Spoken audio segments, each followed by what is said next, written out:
सर्वस्वरूपे सर्वेशे सर्वशक्ति समन्विते भयस्त्राहि no देवी दुर्गे देवी नमस्तुते।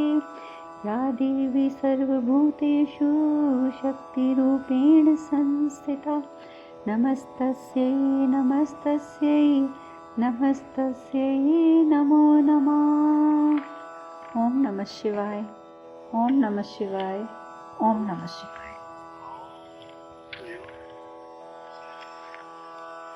कल हमने कथा में विश्राम लिया था।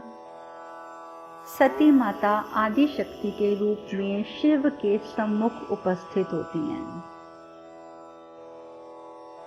8 भुजाएं, लेकिन चेहरा सती का।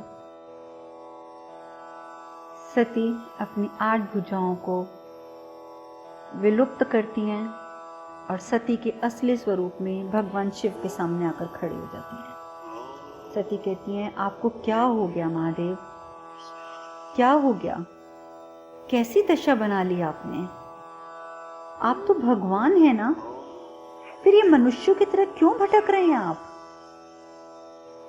शिव जैसे सती को देखते हैं कहते हैं, मैं तुमको ढूंढ रहा था सती, कहां चली गई थी तुम? सती के नेत्रों में भी दुख है। सती कहती है कि आपको प्राप्त करने के लिए मैंने इस शरीर का त्याग किया है महादेव। मैंने अपने इस शरीर का त्याग यूं ही नहीं किया। मैं आपको पूर्ण रूपेण प्राप्त करना चाहती हूँ, इसीलिए मैंने इस शरीर का त्याग किया था। और अब आप अपने ईश्वरीय स्वरूप में वापस आ जाइए और मेरे पुनर्जन्म की तैयारी कीजिए, क्योंकि शीघ्र ही वो समय आने वाला है। और त्रिकालदर्शी महादेव, आप तो सब जानते हैं और आप ये भी जानते हैं कि अब हमारा पुनर्मिलन होगा, हमारा पुनर्मिलन होगा। सती कहती है कि जब आपको ये भी पता है कि हमारा पुनर्मिलन होना ही है, तो फिर ये पीड़ा क्यों, ये यातना क्यों? बताइए महादेव, आप तो त्रिकालदर्शी हैं, आप तो सब कुछ जानते हैं, तो फिर ये पीड़ा और ये यातना क्यों? शिव कहते हैं कि सती, मैं ये यातना और सहन नहीं कर सकता। तुम्हारे वियोग की यातना मुझसे और सहन नहीं होती है। बिल्कुल मुझसे तुम्हारा वियोग नहीं सहा जाता है। मेरा अस्तित्व, मेरा दायित्व, मेरा उद्देश्य, सुख दुख, मुझे किसी की सुध नहीं है सती। अगर मुझे सुध है तो सिर्फ इस बात की, मैं तुम्हें पुनः प्राप्त करना चाहता हूँ। मेरा ईश्वरत्व तुम्हारे बिना अधूरा है, और ऐसे अधूरेपन का क्या महत्व है सती? सती कहती है, मैं तो आपके बिना अधूरी हूँ। अगर आप अधूरे हैं तो मैं भी अधूरी हूँ। आपके बिना मैं भी उतनी ही व्याकुल हूँ महादेव, जितने व्याकुल आप हैं। किंतु महादेव, पुनः अवतरित होने हेतु ये अनिवार्य है कि आप मेरे सभी पिंडों को स्पर्श करके शक्ति पीठ के रूप में स्थापित करें। और ये तभी संभव है जब आप अपने ईश्वरत्व को पुनः धारण करेंगे। और महादेव, यदि आप चाहते हैं कि मैं आपकी पत्नी के रूप में शीघ्र लौट आऊं, तो आपको अपना दुख भूलना होगा महादेव, अपना दुख भूलना होगा। भूतकाल का परित्याग करके भविष्य को हृदय से लगाना होगा। और ये तभी संभव है आप अपने वर्तमान को बदलें। आप मुझे वचन दीजिए महादेव, वचन दीजिए कि मुझसे पुनः मिलन हेतु जो कुछ भी अनिवार्य है, जो कुछ भी अनिवार्य है, आप वो सब करेंगे। मुझे वचन दीजिए महादेव, मुझे वचन दीजिए। आप अभी इसी क्षण पुनः महादेव के रूप में लौट आएंगे। महादेव सती को वचन देते हैं। सती लौट जाती हैं और शिव पुनः अपने सनातन रूप में आ जाते हैं। हर हर महादेव, हर हर महादेव, हर हर महादेव। नंदी, सुकर्ण की माता जी, वो सब कुछ ये देख रहे थे। वो सब बहुत प्रसन्न होते हैं। नंदी शिव के पास जाने लगते हैं, जाते जाते रुक जाते हैं कि हर बार तो शिव मुझे दुत्कार रहे थे, अब मैं कैसे जाऊं? पर शिव मुस्कुराते हैं, मुस्कुराकर आवाज लगाते हैं, नंदी आओ मेरे पास, सुकर्ण आओ मेरे पास, नंदी जो है वो दौड़ते हुए आते हैं और महादेव के चरणों में बैठ जाते हैं। महादेव के चरणों में महादेव उसको देखकर उसके सर पे हाथ रखते हैं, उसे प्रेम देते हैं, सुकर्ण को स्नेहपूर्वक आशीर्वाद देते हैं। और उधर दूसरी ओर ताड़कासुर ने, जैसे आपको मैंने बताया कल के, दुदुम्बी को बुलाया था। दुदुम्बी को बुलाता है और बुला के कहता है कि मैं तुम्हें आज्ञा देता हूँ कि सती के पिंड जहाँ जहाँ भी हैं उन्हें शिव की पहुँच से दूर कर दो। देखो, शिव जो है इस समय पूर्ण रूपेण विक्षिप्त अवस्था में है, क्योंकि उसे तो नहीं मालूम ना कि शिव वापस अपना ईश्वरत्व प्राप्त कर चुके हैं। ताड़कासुर को तो लग रहा है कि अभी वो विक्षिप्त अवस्था में है। तो वो कहते हैं कि देखो, शिव अभी जिस अवस्था में घूम रहे हैं ना, तो उन्हें उसी में घूमने रहने देना चाहिए, और उसके लिए ज़रूरी है कि हम पिंडों को गायब कर दें, शिव की पहुंच से दूर कर दें, ताकि अनंत काल तक पृथ्वी पर सिर्फ और सिर्फ असुरों का शासन रहे, सिर्फ असुरों का शासन। शुक्राचार्य कहते हैं कि ताड़कासुर, तुम में बुद्धि की बहुत कमी है। शासन प्रजा के हृदय को जीत कर किया जाता है, ना कि उनको अधिकारों से वंचित करके। और ताड़कासुर इतना गलत इंसान तो खैर वो है ही नहीं, असुर है कि वो अपने गुरुदेव को इस बात का कोई उत्तर नहीं देता और दुदुम्बी को बोलता है, तुमने सुना मैंने तुम्हें क्या आदेश दिया है? दुदुम्बी कहता है, वो तो ठीक है, पर मुझे कैसे पता चलेगा कि पिंड कहाँ कहाँ पर है, कौन से स्थान पर गिरे हैं, मैं धरती पर कहाँ कहाँ जाके ढूंढूं? ताड़कासुर कहता है कि दुदुम्बी, याद रखना कि वो स्थान जहाँ जहाँ पर पिंड गिरे हैं वो अगर कोई जानता होगा तो वो सिर्फ शिव भक्त जानते होंगे। तो उनसे पता निकलवाना है तो मुश्किल कार्य, आसान कार्य नहीं है, परंतु तुम्हें कोई ठोस युक्ति सोचनी होगी ताकि तुम उन पिंडों का पता प्राप्त कर सको। तो दुदुम्बी अपना माथा झुकाता है, सर झुकाता है और पिंडों की तलाश में सैनिकों को लेकर निकल पड़ता है। उसके मन मस्तिष्क में सबसे पहले ये विचार आता है कि क्यों ना मैं ऋषि दधीची को अपने काबू में करूं, क्योंकि ऋषि दधीची इस समय भगवान शिव के सबसे बड़े भक्त हैं। वो क्या करता है, ऋषि दधीची को पकड़ लेता है, उनको आग की चिता बनाता है, आग की चिता पर बिठा देता है। कहता है, देखो ऋषि दधीची, मैं तुम्हें यहाँ पे जिंदा जला दूंगा, उससे बेहतर होगा कि तुम मुझे बता दो कि पिंड किस किस स्थान पर गिरे हैं। ऋषि दधीची कहते हैं तू मुझे क्या जलाएगा दुदुम्बी? भगवान शिव मुझे पहले ही मेरे शरीर को, मेरी अस्थियों को वज्र का बना चुके हैं, तो तू जितना मर्जी जला ले, मेरी तो ना अस्थियां जलेंगी ना शरीर जलेगा, तेरी अग्नि मुझे कुछ नहीं कर सकती है। तो इसलिए तू बेकार की बातें मत कर और हमें यहां से जाने दे। दुदुम्बी कहता है, बिल्कुल नहीं, देखो अगर तुम्हें मैं ना जला पाया तो तुम्हारे जितने भी शिष्य हैं ना, जिनको मैं साथ पकड़ के लाया हूं, मैं इन सबको जला दूंगा। इसलिए बेहतर होगा कि तुम अभी भी बता दो कि पिंड कहाँ है। तो दधीची ऋषि जो होते हैं वो महादेव को पुकारना शुरू कर देते हैं, आंखें बंद करके, महादेव आप कहाँ पर हैं, आप आइए, आप आइए। तो महादेव अभी आते नहीं है। दुदुम्बी कहते हैं, तो किसे बुला रहे हो, किसे बुला रहे हो तुम? उस विक्षिप्त साधु को जिसे अपनी सुध नहीं है, वो तुम्हारी आवाज सुनकर आएगा? वो कभी नहीं आएगा, तुम्हें अपनी जान से हाथ धोने पड़ेंगे। दधीची ऋषि कहते हैं, दुदुम्बी तुम भूल रहे हो, जो एक बार शिव से प्रेम कर लेता है ना, उसे अपने प्राणों का मोह भी नहीं रहता, बिल्कुल मोह नहीं रहता। तो तुम ये बेकार की बातें मेरे सामने मत करो। दुदुम्बी कहता है कि देख लो, मैं सभी शिव भक्तों को मौत के घाट उतार दूंगा, तुम्हारे सभी आश्रम वासियों को मार दूंगा। और दधीची को चिता में बिठाया हुआ वो बिठा तो देता है, आग भी लगा देता है। दधीची ऋषि को तो कुछ नहीं होता, लेकिन वो बाकी ऋषियों को मारने की धमकी देने लगता है। तो फिर से दोबारा ऋषि दधीची जो होते हैं वो भगवान शिव को पुकारते हैं कि महादेव आप कहीं भी हैं, आप आ। अभी ऋषि दधीची ये कर ही रहे होते हैं, महादेव को पुकार ही रहे होते हैं, तो एक सैनिक जो है उसको एक पिंड दिख जाता है। जैसे पिंड दिखता है, वो पिंड को उठाने के लिए आगे बढ़ता है, इतनी जोर से झटका लगता है कि वो उछल के दूर जाके गिरता है, दूर जाके, और वो इतना डर जाता है कि वो वहां से भाग जाता है। भागते भागते क्या करते हैं, सीधा दुदुम्बी के पास आता है। दुदुम्बी के पास आके बोलते हैं कि दुदुम्बी जी, सरस्वती नदी के किनारे मैंने सती का पिंड देखा, परंतु कितनी कोशिश करने के बाद भी मैं उसके पास नहीं जा सका, समीप नहीं जा सका। तो दुदुम्बी जो होता है वो बड़ा खुश हो जाता है, कहता है सुन दधीची, तेरा शरीर का ब्रज का बना है ना, तो बना है तो कोई बात नहीं, अब तेरी चिता की ये जो अग्नि तेरा शरीर नहीं जला पाई ना, मैं यही अग्नि लेकर जा रहा हूँ और इस अग्नि से मैं उस पिंड को अब भस्म करूंगा, तेरे सामने भस्म करूंगा। दधीची ऋषि बोलते हैं दुदुम्बी रुक जा, क्योंकि इसका परिणाम बहुत बुरा होगा। दुदुम्बी नहीं सुनता, पिंड के पास पहुंचता है। अब उसके हाथ में अग्नि है, वही जो चिता जलाने के लिए उसने अग्नि जलाई थी मशाल में, वो अग्नि है उसके हाथ में, वो लेकर जाता है। दधीची ऋषि भगवान से प्रार्थना करते हैं, महादेव आप ही इस पिंड की रक्षा कर सकते हैं, आप आइए।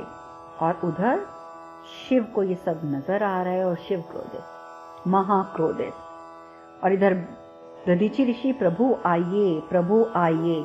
अचानक तेज तूफान आता है, दुदुम्बी की आंखों में धूल ही धूल। और जब आंखें साफ करके आंखें खोलता है तो सामने महादेव। दधीची ऋषि तो इतने प्रसन्न हो जाते हैं, कहते हैं महादेव आप आ गए, मेरे प्रभु आप आ गए।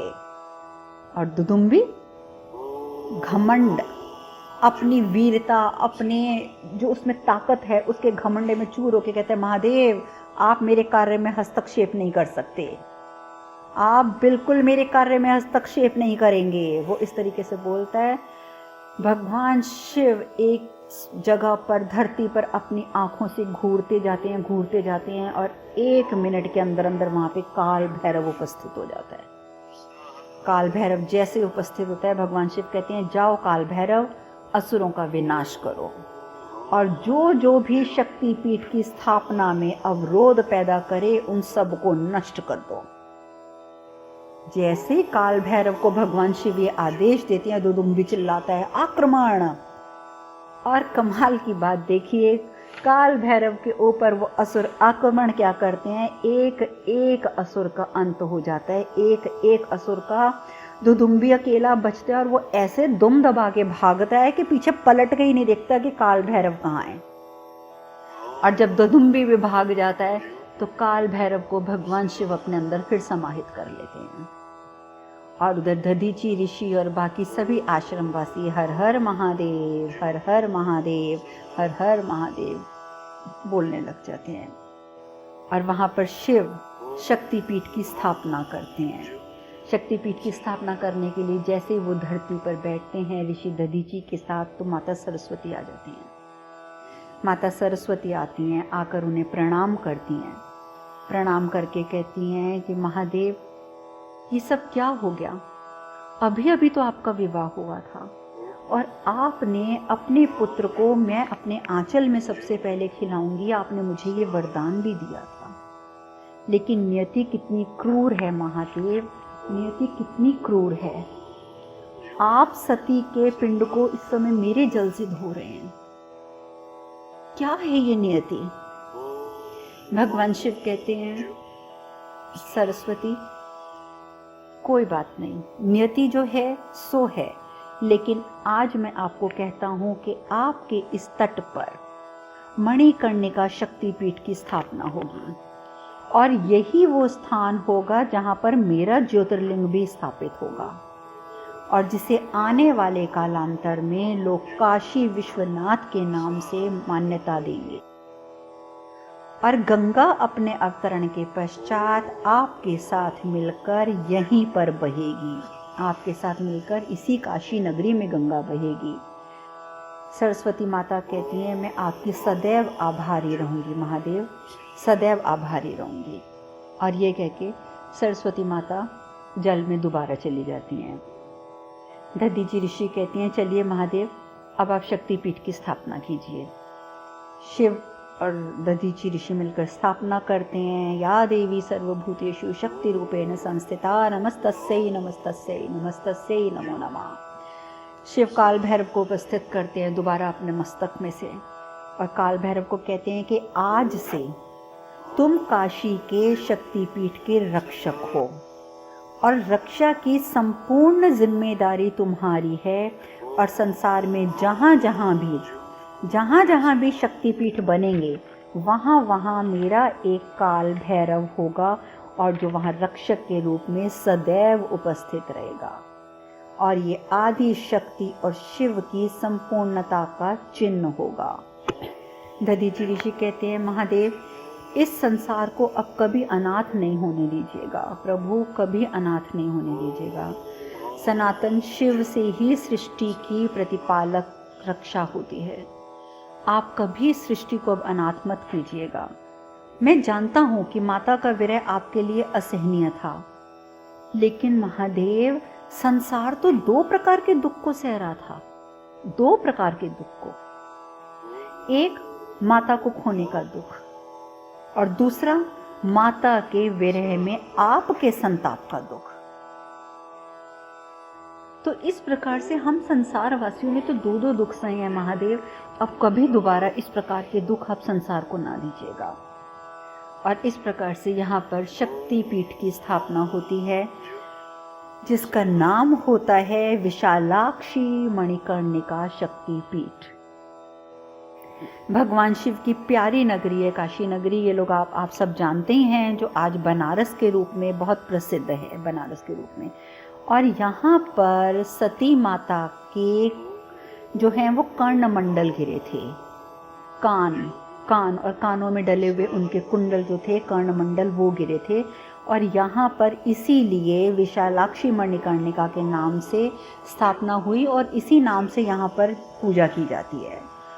और स्कंद पुराण के अगर आप काशी खंड को पढ़ेंगे तो उसमें लिखा गया है कि शक्ति के 9 रूपों में से 5वां रूप जो है वो मणिकर्णिका को माना जाता है। और विशालाक्षी मणिकर्णिका का ये भवन जो है ये काशी विश्वनाथ का विश्राम स्थल माना जाता है। और शिव के आदेशानुसार, आप मानेंगे कि शिव के आदेशानुसार इस शक्ति पीठ की रक्षा का दायित्व काल भैरव अभी तक निभा रहे हैं। अभी तक वो लोग, मतलब जो काल भैरव है, वहां पर उपस्थित हैं और रक्षा करते हैं। उधर दूसरी ओर आपको ज्ञात है, मैंने आपको बताया था कि ऋषि कश्यप, ऋषि अत्रि, ऋषि भृगु, उनकी धर्म पत्नियां, उन सब ने भी भवन का त्याग कर दिया था और तपस्या के लिए जंगल चले गए थे। सभी ऋषि मुनि वहां बैठकर तपस्या कर रहे होते हैं कि अचानक कश्यप ऋषि जो हैं वो तपस्या से एकदम जाग जाते हैं, उनका ध्यान टूट जाता है और वो कहना शुरू कर देते हैं कि कुछ लोग ऐसे होते हैं जो चिंतन का आवरण ओढ़े रहते हैं, कि जैसे हम बहुत चिंतन कर रहे हैं और कुछ अनुचित हो जाए तो दूसरे लोगों के ऊपर दोषारोपण कर देते हैं, जबकि वो खुद किसी भी अनुचित को उचित में परिवर्तित करने का प्रयास नहीं करते हैं। और दुख की बात तो ये है कि हम सब भी उनसे भिन्न नहीं हैं। जब कश्यप ऋषि इतनी बड़ी बात कहते हैं तो भृगु ऋषि बोलते हैं, ऋषिवर क्या आप ये सब शिव के संदर्भ में कहना चाहते हैं? क्या आप शिव जी के संदर्भ में ये बात कह रहे हैं? कश्यप ऋषि कहते हैं, जी ऋषि भृगु, मैं शिव के संदर्भ में ही ये बात कह रहा हूं। आप मुझे बताइए भृगु ऋषि, शिव मनुष्य बनकर भटकते रहे और हमने क्या किया? वनों में ध्यान मग्न बैठे रहे, इसके सिवा हमने क्या किया? और जब अब शिव इस समस्त संसार में शक्ति पीठ की स्थापना हेतु वो सती के पिंडों को ढूंढ रहे हैं, और हम क्या कर रहे हैं कि अभी भी हम यहाँ ध्यान मग्न बैठे हैं। प्रश्न ये उठता है कि हमारे इस ध्यान का, हमारे इस चिंतन का लाभ क्या है? क्योंकि एक और तो असुर हैं जो पिंडों को नष्ट करने के लिए आतुर हैं, और आप ये भी जानते हैं कि अगर एक भी पिंड नष्ट हो गया, एक भी पिंड, तो आदि शक्ति का पुनर्जन्म नहीं हो पाएगा, ना ही समस्त संसार का कल्याण होगा। तो भृगु ऋषि कहते हैं कि बात तो आपकी सही है ऋषि कश्यप, मैं आपकी बात से बिल्कुल सहमत भी हूं, बिल्कुल सहमत हूं मैं ऋषि कश्यप। हमें देवी सती के पिंड ढूंढने होंगे और उनकी रक्षा करनी होगी। अत्रि ऋषि कहते हैं कि मैं भी यही मानता हूं कि आप दोनों की बात बिल्कुल उचित है। आप लोग बिल्कुल उचित बात कह रहे हैं। अत्रि ऋषि कहते हैं कि आप रुकिए, मैं अपने दिव्य चक्षु से देखता हूँ कि क्या आसपास भी कोई पिंड गिरा है। और जैसे वो अपने दिव्य चक्षु से, अपने त्रिनेत्र से देखने का प्रयास करते हैं तो उन्हें एक पिंड नजर आ जाता है। तो अत्रि ऋषि कहते हैं कि एक पिंड तो बिल्कुल हमारे समीप ही पड़ा हुआ है और असुर वहां पर आए, उसको नष्ट करें, उससे पहले हमें जाकर उस पिंड की रक्षा करनी चाहिए। आप सब अभी चलिए।